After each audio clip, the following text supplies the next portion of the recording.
Rada here from Sewing Through Fog, and today I'm going to show you how to turn a closed loop.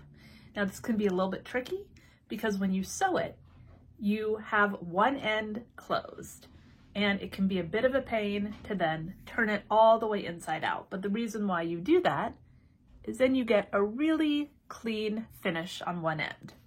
Now you can use this for any project, anytime you need to do a closed loop.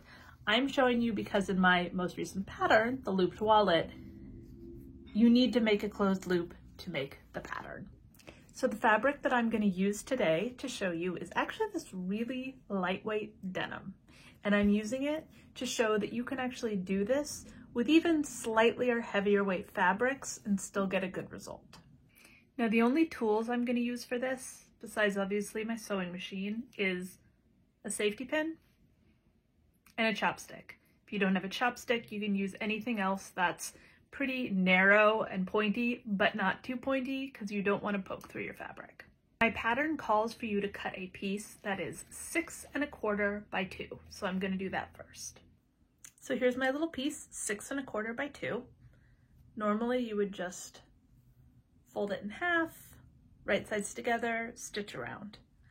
But it's going to be really hard to then turn it inside out because it's a closed loop. So here's a trick. Take your little safety pin.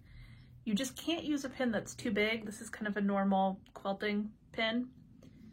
And what you're going to do is you have the little fold, the middle here, and actually on the inside, so the right side of the fabric, but that's going to be the inside when you close it. I'm going to take my pin,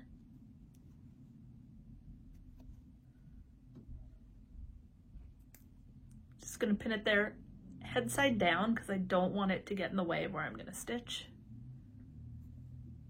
And then folding it back up with the pin inside. Now I'm going to stitch it exactly as I normally would. So I have the loop where I'm going to stitch the opened end and down the side. And that pin is in there, so I'm just going to avoid that pin.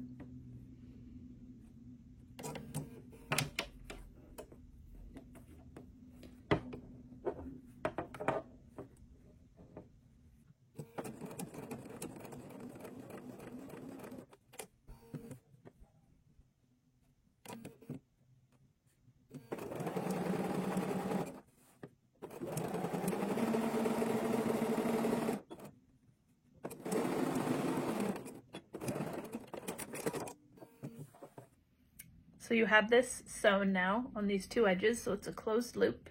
Safety pin's in there. Before I do anything, I'm going to trim the corners carefully so that I'm not cutting through my thread, but I just don't want there to be any excess bulk, and I might even trim a little bit off the top. There we are. Now, here's the trick. The safety pin is inside of there, so you can just start to push that safety pin down till you can pull it and it will go inside out. It's going to take a minute to start, but just go kind of slowly. You're going to have to get those outside edges to fold in.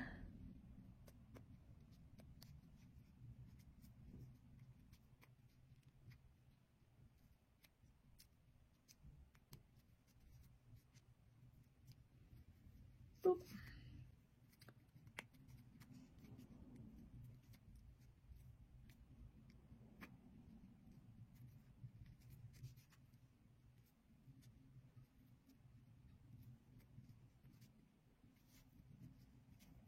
It's really satisfying when you're like, ah, I finally got it. Wow. Okay. Take your pin out.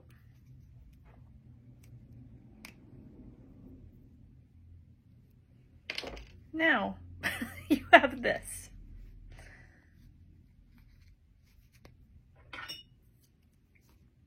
So this is where your chopstick comes into play.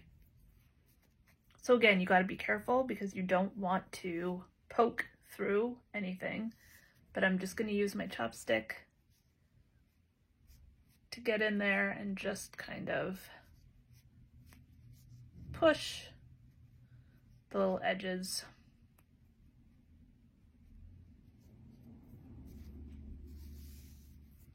I'm going to take it over to my iron to press. And then you have your closed loop. Here's the opened end. Here's that closed end. And you're ready to go.